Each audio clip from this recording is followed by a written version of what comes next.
you, Jesus.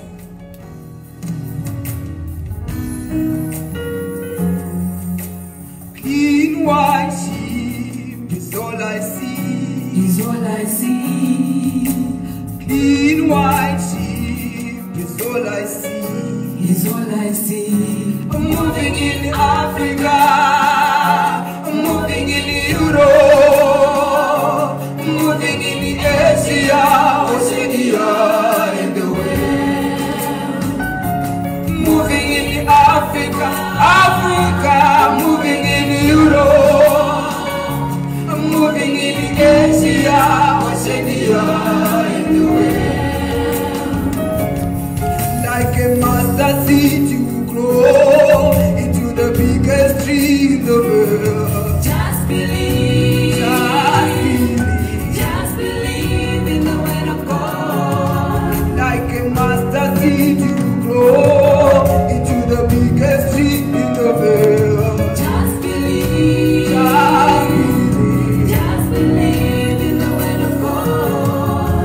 Like a mustard seed, you grow into the biggest tree in the world. Just believe. Just believe. Just believe in In the word of God.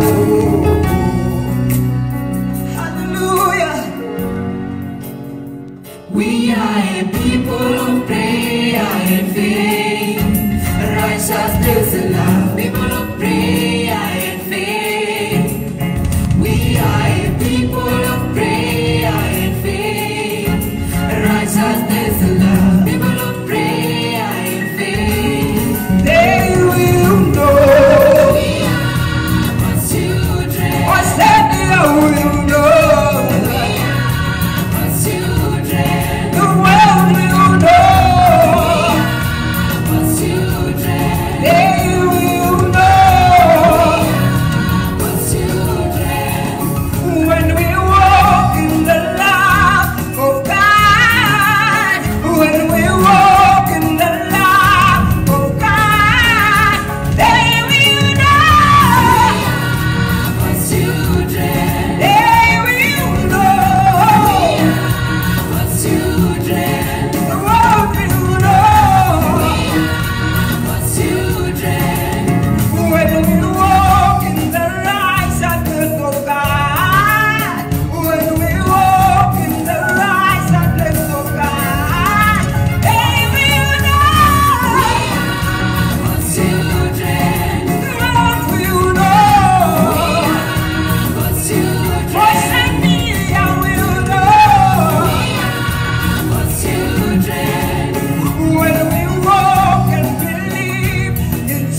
in the mighty name of our Lord Jesus Christ. Amen. We are in an excited mood in His presence. This is yet another very special service.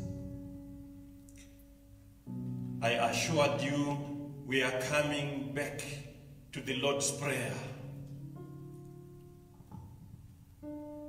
When you read in the Holy Scriptures, in Luke, can we just peruse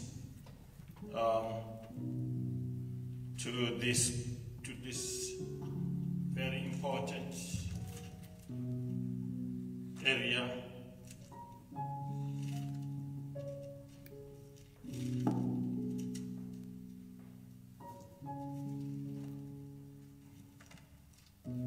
Luke 11 from verse 2. When you pray, you see, I want you to, right from the onset, understand something here in the Lord's Prayer. I did indicate to you that this prayer carries our life, carries our doctrine, how everything ought to be done in the manner it ought to be done in the kingdom. This is kingdom life. You see, there is something here in the background of this prayer where his disciples earnestly asked him to teach them to pray. I would like to believe that they had observed some deficiencies in their lives. They had observed some short-sightedness. They had looked at themselves many a time, and they looked at Christ, and they realized that there was a vast difference. They had noticed that there was a time he would withdraw into the wilderness to pray. And they quickly came to an understanding within themselves. They were given a revelation that no, the secret behind our difference with this man is his prayer life. The way he presents himself to his God somewhere where we don't know. And this is the time they ask him, teach us to pray. You know, and this now becomes an opportunity for Christ to align his disciples with the doctrine. It's a doctrinal issue. It's a relational issue. Teach us to pray. They could see that Jesus would do things with relative ease. With relative ease.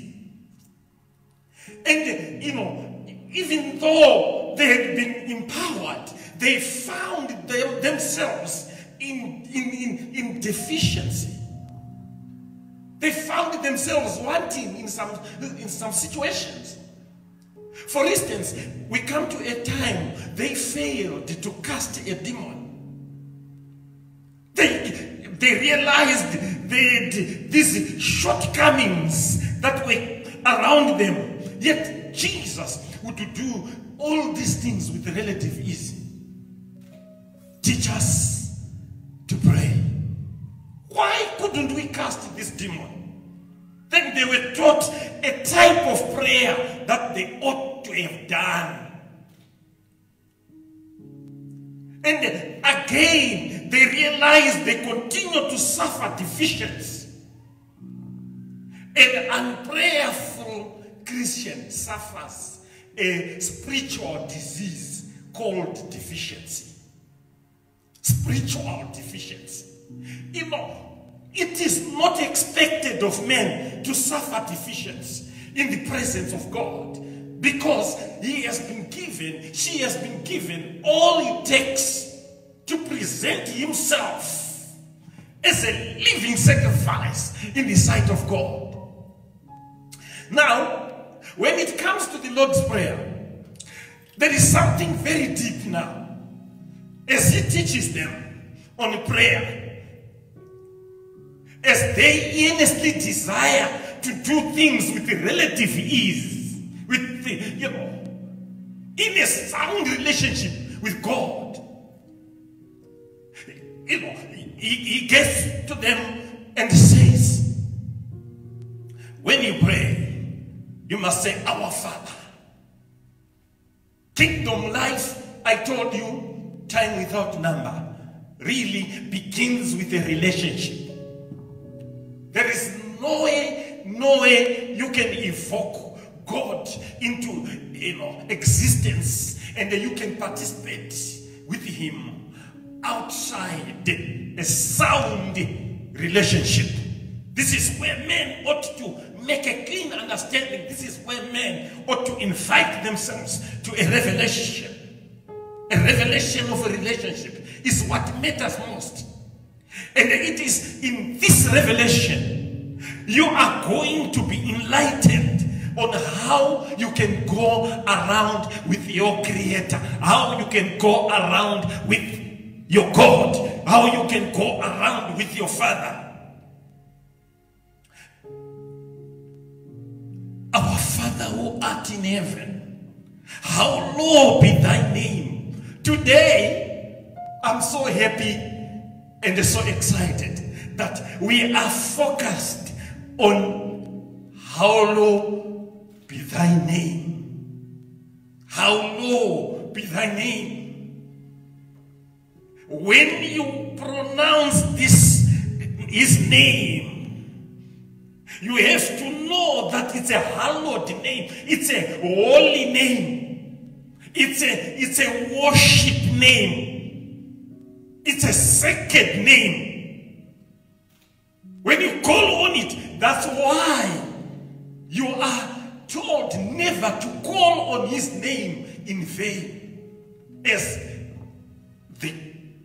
it looks now, the church is trapped in an environment, it just calls the name of God in vain.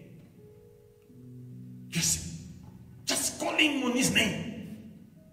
When they are divorced, far divorced from what it all entails. When they are in no concern as far as the relationship is concerned. Man is supposed to know that he is in a relationship with the holy God, who has a holy name, a hallowed name. This name has been anointed for you. It is hallowed, it is anointed for you. Hallowed is thy name, anointed, full of power, for your sake, for my sake. I bless him, I honor him. That's why I said this is a special service. You see, it's a special service by itself. We are saying it's worship. Hallowed be thy name. Man is in a hallowed state. He is speaking from the heart. Man is presenting himself to God. Hallowed be thy name. Man is saying, how can I approach this outstanding God, this righteous God, this only holy God? How can I stand in his presence? Men, before they start on, praying on and on, they have to realize the state and the condition. They worship God. Men ought, you see, the Bible tells me that we are bought with a price. This is the economic language. Men must understand the economics of his salvation, the economics of his redemption, the economics of his sanctification, the economics of his justification. Men ought never to go outside that degree of spiritual wealth. When man establishes this economics, men will know the cruciality, the importance, the value of God. The value. You see, man is presenting himself. The Bible speaks it clearly in the book of Romans, chapter 12, verse 1. Brethren, I beseech you, crucial time to worship God, time to call God into the environment. I beseech you by the mercies of God that you present your bodies as living sacrifice unto God, holy and acceptable unto Him. Oh, praise God. This is where we come in. This is where we must invite ourselves in. You see, holy and acceptable unto Him. The Bible continues to say, which is your reasonable service? It's your reasonable service. This is our industry. This ought to be our industry, day and night, to present. We are ever in His sight. We are ever in His presence. You see, present your bodies as living sacrifice. Holy, holy, holy, holy, holy, holy. Why? Because His name is hallowed. It's holy. His name is sacred. His name is anointed. You are pronouncing an anointed name. You know. So how do you approach the province of a hallowed environment? You know, you approach it also in its terms. In its terms. The terms are holiness. The terms are righteousness. That's why I brought you to understand the economics of your sanctification.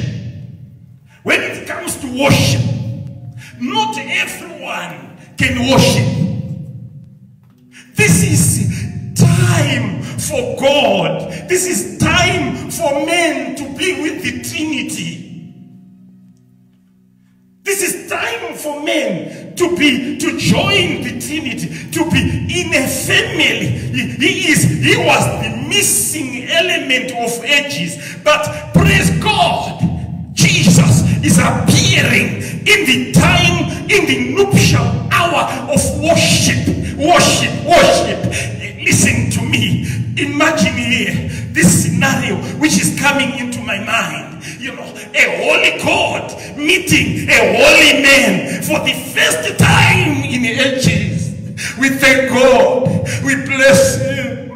We honor Him. We will continue to honor Him. Jesus is also there. No longer in His incarnate condition. No longer in His incarnate condition. You know, no longer. He is there. In the Trinity, man is now involved in the divinity of the Trinity, the divinity, the eternity. Man is now characteristic of God. Man is now God in likeness. Man is now at long last. Jesus has finished the work. He said, it is finished.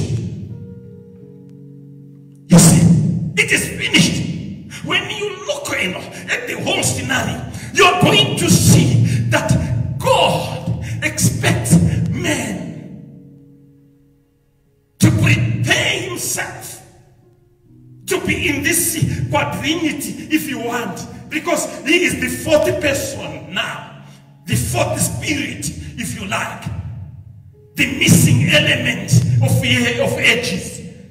Look, worship time is excited time. You are closing yourself from the world. You are closing yourself from... You are not bringing any petition.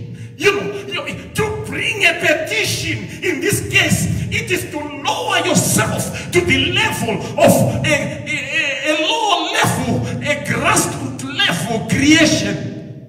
You are now part and embodiment of the Trinity. You are part of the Trinity or quadrinity, if you want. I think that word, I can sanction that word for you. Because you are the fourth around the Trinity to enjoy, and you must present, Jesus Christ, because you are now in Jesus, and the Jesus is in you. You are not appearing there alone. When you appear there alone, you will not make it. God will not listen to you. You are appearing according to the way, according to the truth, according to the life, eternity. You are appearing in worship, in the power and the license of eternity. Worship is for the eternity. Those that have acquired eternal life, those that, listen to me, we have the Holy Spirit. He is there. When you read in the Bible, in Genesis chapter, when you read in John chapter 4, you're going to understand something from there. He says, time has come, and the time is now, when they that must worship him must worship him in spirit. The Holy Spirit is there in the worship. In truth, Jesus Christ is the life, the way, and the truth. He is there. He is your way to God. He is your way. And you are there now. In an environment, you are dialoguing with God on eternal issues. On eternal issues. Hallelujah. On eternal issues. Praise God. This is no time for petitions. Father, I want, when you appear in a worship environment with God and you start petitioning him. Father, I want shoes. Father, I want a car. How does a car work in eternity? How do shoes work in eternity? How does the material environment work? You must remove yourself. You must ostracize the environment when you are entering worship. Ostracize the environment. See things from a spiritual perspective. See things in their futuristic nature and extent. Spiritual future, eternity. You see, you don't need to worry there. And start during worship. This is time to deny yourself. You are denying yourself. You are presenting yourself for service to God, to hallow his name, to hallel, to speak to him from the heart. You're speaking to God from the heart. You see, when you read in the book of 1 Corinthians chapter 6, somewhere there, you are going to understand that, there is God is saying, don't you know that your bodies are the temple of God? Don't you know that you are bought with a price? This is where I found economics at work, economics at play. The economics of your salvation is known in your worship. That's That's when you know the deep economics of your salvation, the economics of your sanctification. Why is he sanctifying you? He wants you holy in his presence, holy in his worship. He doesn't expect you to be connected to this world during worship. No petition. Because the Lord is your shepherd. The Bible says, the Lord is my shepherd. I shall not want. You don't come to him with the wants. You don't appear in his assembly with the wants. This is a righteous assembly of a family of eternity. You are blessed. You have been given back. You were retrieved from darkness to light. You are now appearing, in your what can I say here? In your veracity, in your faithfulness, your loyalty, in reverence to him. You are appearing before him in your fidelity. This is how you prepare yourself for worship. You see, you are indisputably, standing on the truth. Indisputably standing on his truth. Hey, I like it. I like it, my brother, my sister. When God says, nowhere else do I sense this honor that, when you get to a presentation of your body as a reasonable service unto him. Service. When you say we are going for service, please, understand that you are saying we are going for presenting ourselves to God. That's the revelational understanding which must come on you. I'm going to present, I'm going for service to God. You see, you are going to hallow him. I'm going for service. If you prepared yourself to serve him, you are his holy temple. The Bible says, you are not for your own. When you read in the book of 1 Corinthians chapter 6, you are not your own. You were bought with a price. The economics of your salvation there must be cleanly understood. When you say you are going for service, some of you are mistaking service for a program that you do in church. We start by preaching. We start by praying. Then we go to offerings. Then we go to what? Then we praise and worship. And then that's what you think is service. Service is when you present yourself to God in your immortal state. In your immortal state. Jesus is there, no longer in his incarnate state. And then you are there, no longer in your biosphere. No longer in your biosphere. You are there now in your mortal state because there is now eternal life in you. If worship was to be understood revelationally, then after worship, God says, I will honor that man who comes to me reverently, who comes to me, careful of hallowing me in righteousness, in holiness. I will honor that man. This is the first time I hear God saying he can honor men. This is a man who is conscious of his immortality than he is conscious of his mortality. When you begin to petition God for earthly things, you are saying you are in your mortal state and not necessarily in your spiritual and righteous and immortal state, you are saying, I as yet don't have eternal life in me. Because worship is about eternal issues. You see, you must not be environmentally conscious.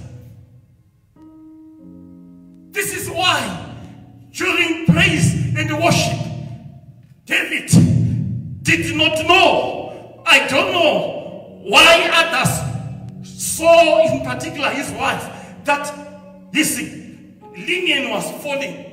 No one in a prayer and a praising, and a worshiping time, you are not environmentally conscious. You see, you are not even aware that your nose is losing mucus. You are there. Your mouth is losing saliva. You are there, taken in, absorbed in it, far divorced from the environment, alienated from the environment, if you want. You are there, no longer in your ecosphere.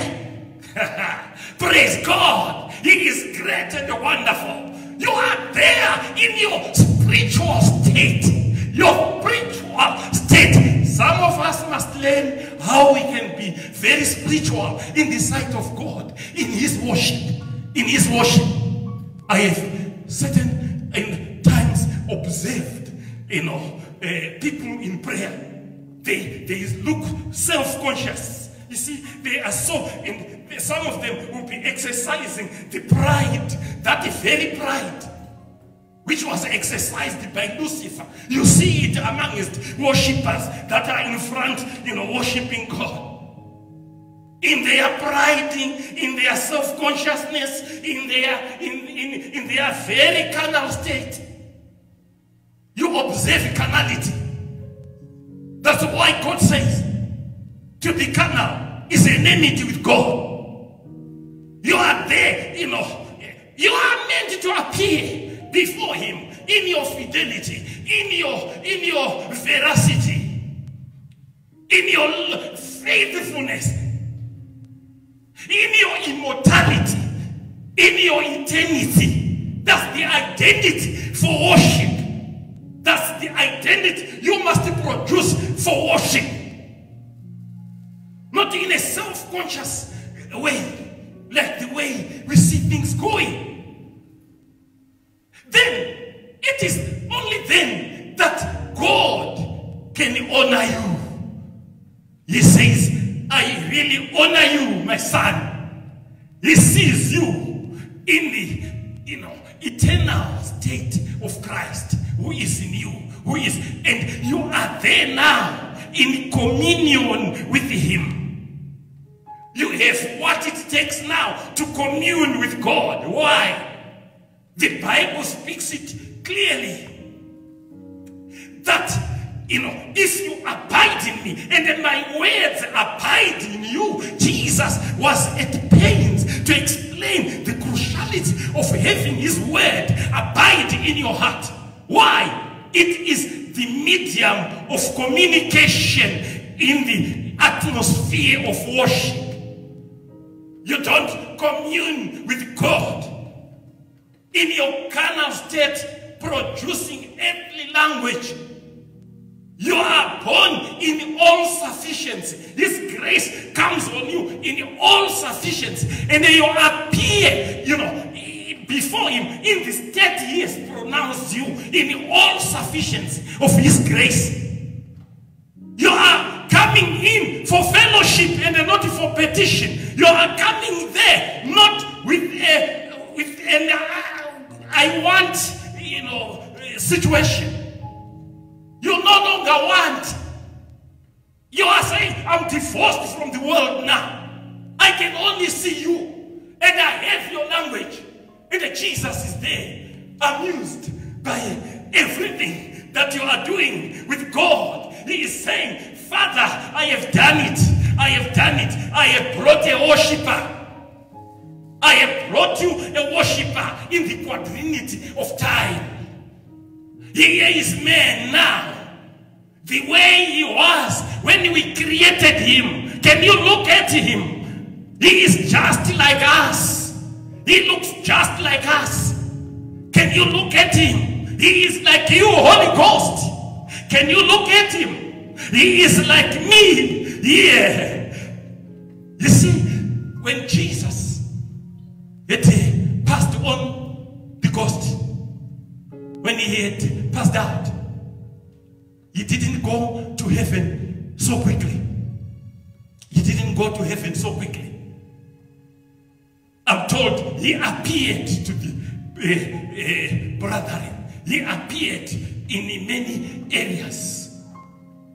You see, even on the road to Emmaus, he was thinking he now has worshippers. He is the word of God. He wanted to go and give a testimony to God that I went to F to come up with worshippers. And when they saw me not in my incarnate state, but in my immortal, very immortal state, they walked in with me. They are worshippers indeed on earth now.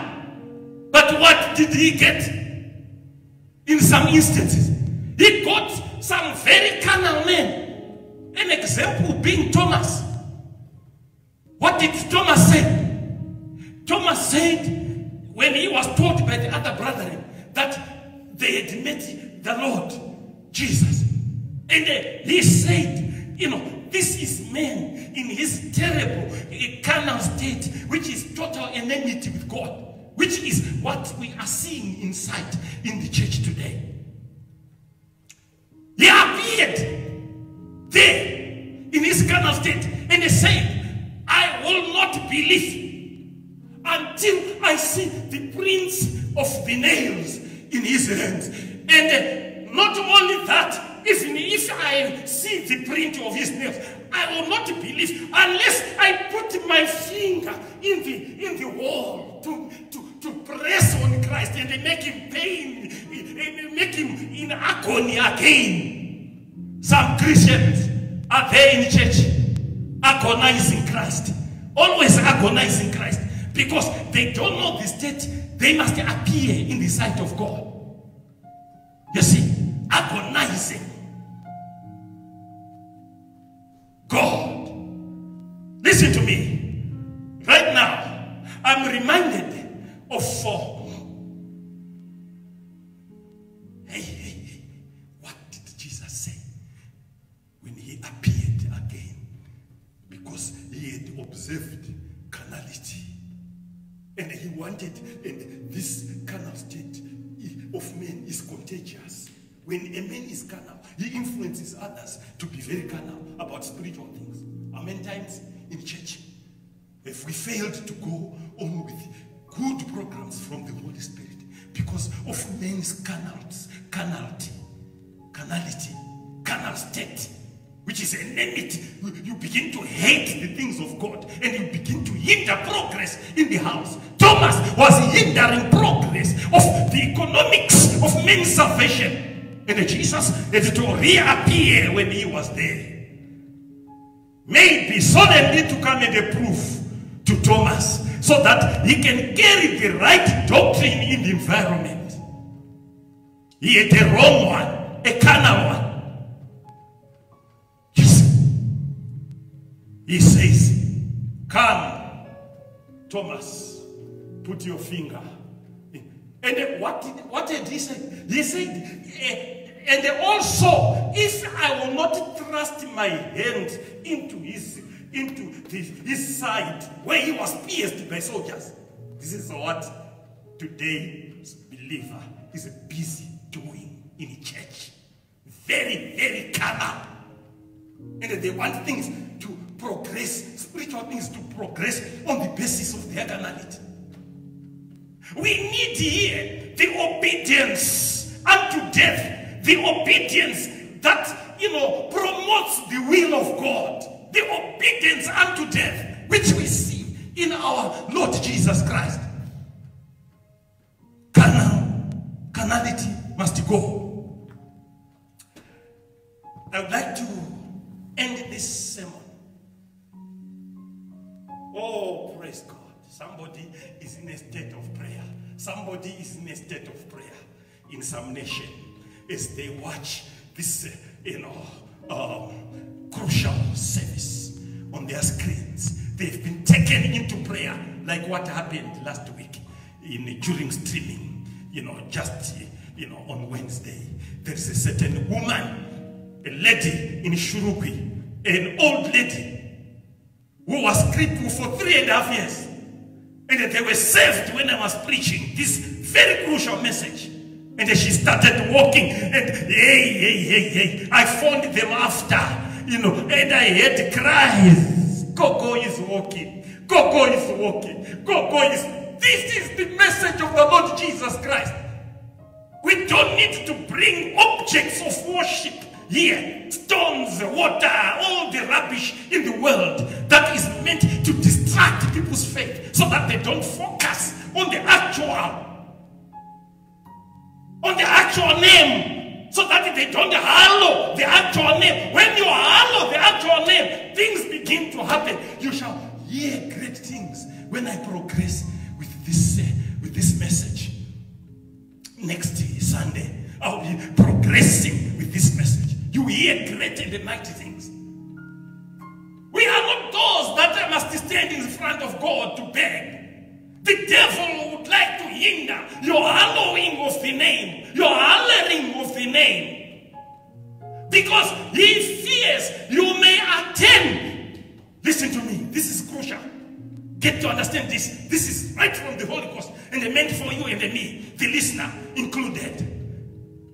The devil does not want you to be in a worship state in the sight of God, in your holiness and the righteousness, because he knows the revelation of worship, because he was the best worshiper in the sight of God. So he is doing everything he can to distract you from a revelation of a worshiper. Yet God is saying to you, how did he fail? His place is, he knows we are meant to go in the field. We have filled his place of worship. We are the worshippers of God in the place of Lucifer, because the place fell vacant when he deceived himself and said, I want to be like the Most High. This is why we discourage those that lead in worship. Listen to me. Those that are in the choir are not the worshippers. They are the worshippers together with the worshippers. The entire church is worshippers by themselves. We are worshippers. We are called on to worship him in spirit when the Holy Spirit is there, in truth when Jesus Christ is there, in God's name, hallowing his name. He is our object of worship. He is the object of worship.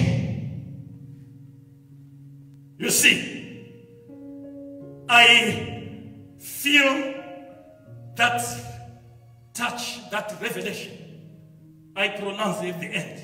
You must go home with it and change the way you approach spiritual things. I said the devil is attacking you on the material issues and so on. You shouldn't give him focus. He is not the object of your focus. When you cry around what the devil is disturbing you about all the time, even during worship, you are stealing God's attention to the devil. In the way he is stealing your faith and putting it on objects of worship. On snakes, on grass, on stones, on water, on eggs, on the rubbish. That's why a big question is asked. When the Son of Man comes, will he find faith? You are supposed to obtain your things using the word of God that has been put in you by the Lord Jesus Christ, communing with God in an environment of fellowship. You are now of the family of God. The devil hates it to imagine you are there taking his place in an environment of worship, in an environment of familyhood with God. in an environment, let alone in an environment of eternity, in an environment of immortality. Hey, praise God. Get the revelation of immortality. You see, get the revelation of immortality. I want to thank God for this very special time we have had together.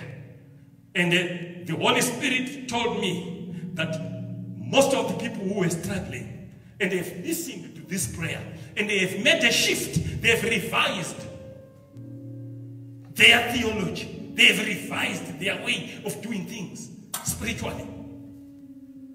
You see, are going to be honored by God. That word is pregnant with substance, spiritual substance, material substance. You will be honored. You see, you must do your things in an honorable manner. I will get to this scripture next week, in case you may think it's a heresy. You will honor you.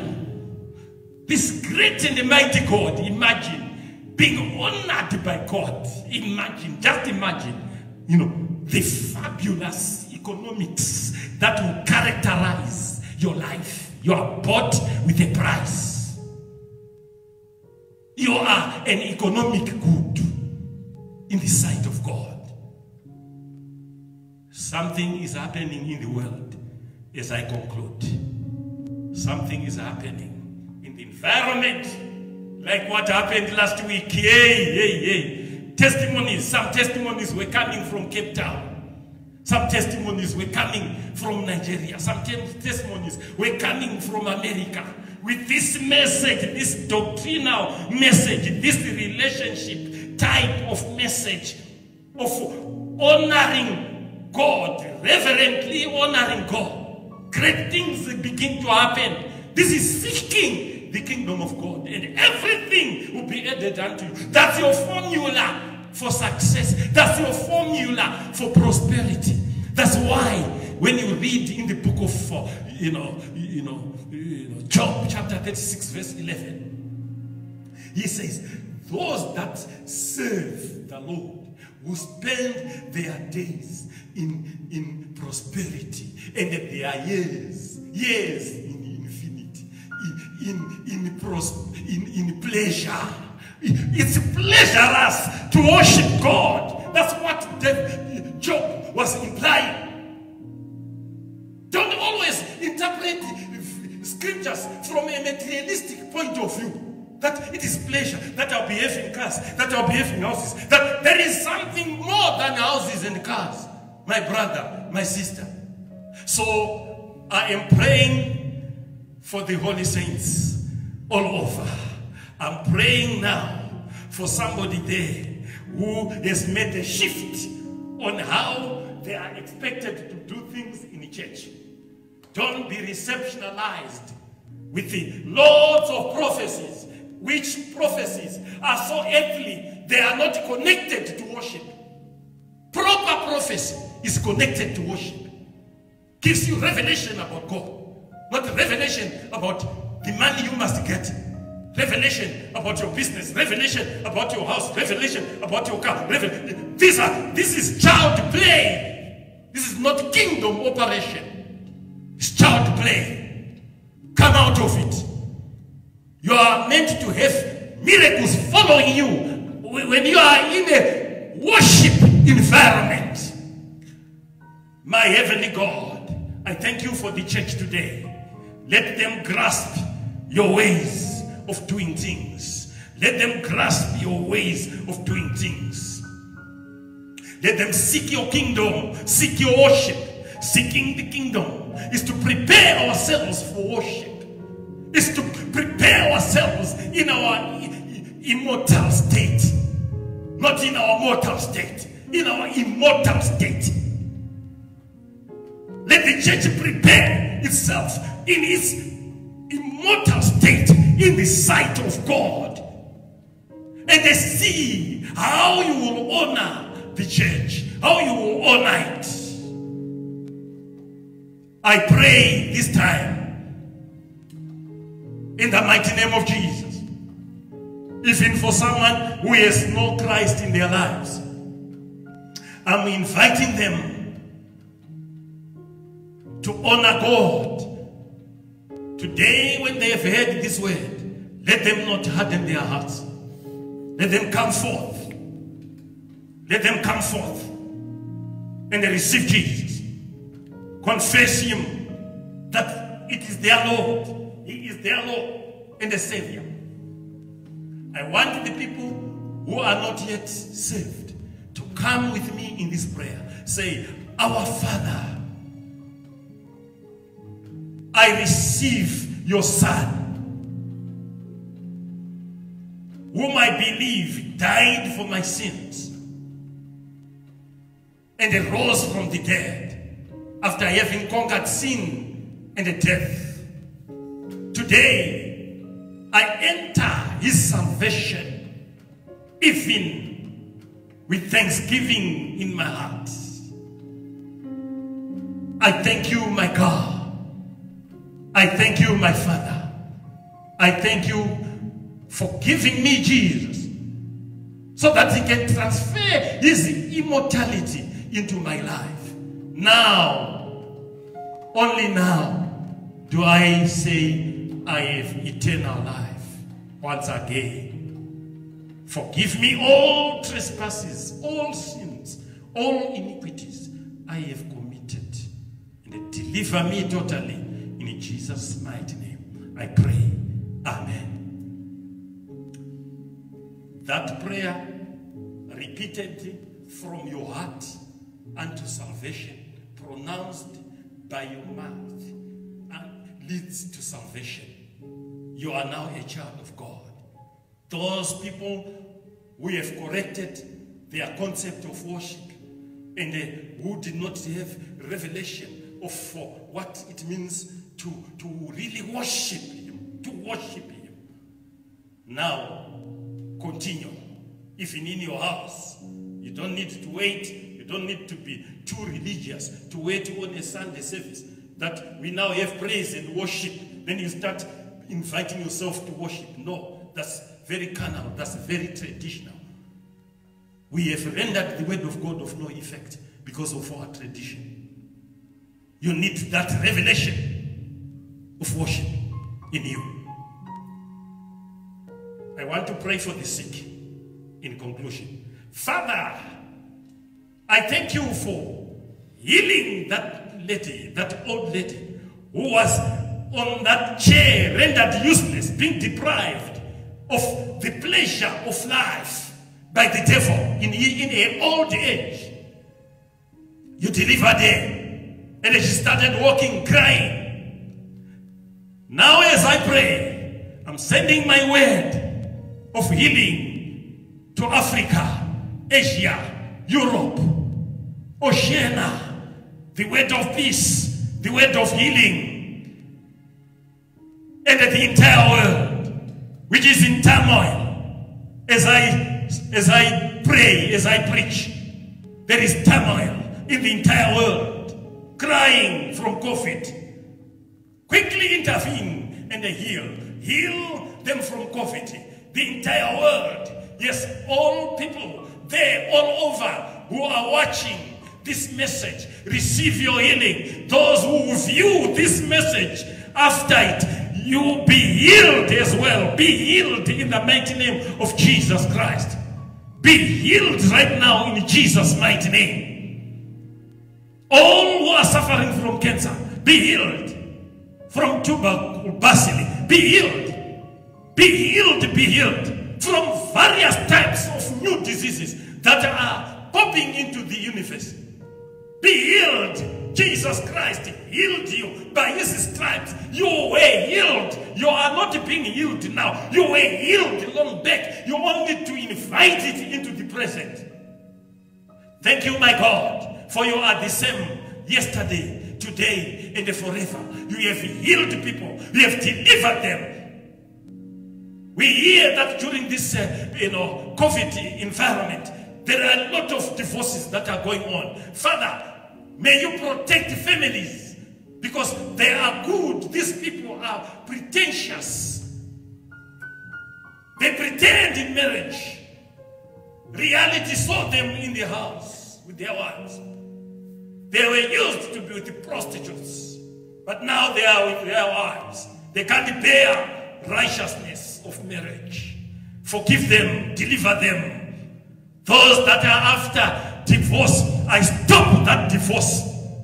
You woman, come into worship, and you will not experience this thing like being divorced. You can't be divorced when you have the Holy Spirit in you, because you'll be having God. Come unto him. I heal all those who were broken-hearted in this environment. Loss of relatives. They've developed some BPs. Heal them, Lord. Heal them, heal them. Heal them, heal them, heal them. I implore you, you are my God. I know you always hear me in the two spectacular things. I sense spectacular things happening all over the universe with this message. Thank you, my Father. Thank you, my God. Thank you, my Jesus. In Jesus' excellent and mighty name, I pray. Amen. I would like to invite you once again to our YouTube page, to our Facebook page. Always be there. You know, this coming Wednesday we are there 5 o'clock. On the dot, be there in the nuptial of the hour and experience a touch from God Almighty. You know, I thank you all for listening, and let testimonies come now. I know how this God works. He has touched a number of lives. He has healed a lot of families. He has healed a lot of families, because we were talking of the family of God. And the families on earth were being attended to. Children were being returned, you know, their hearts were being returned to their parents, and the parents' hearts were being returned to their children. As I was pronouncing the word, the family in your hearing, that anointing fell on you. We want testimonies now, like what happened last Wednesday. Testimonies. In the mighty name of Jesus Christ, I pray. Amen.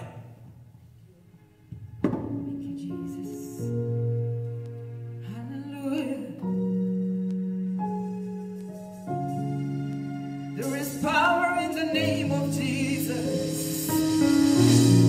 Power in the name of the Lord.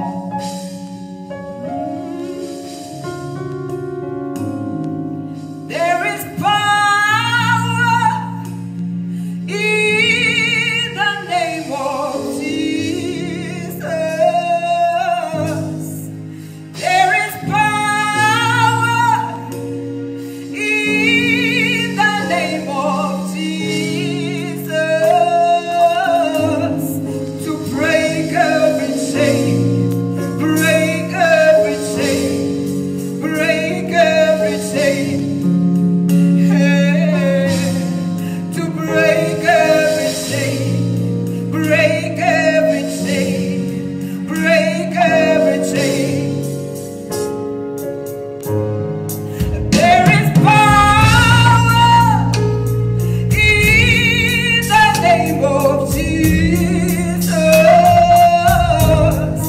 There is power in the name of Jesus to break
Give him glory.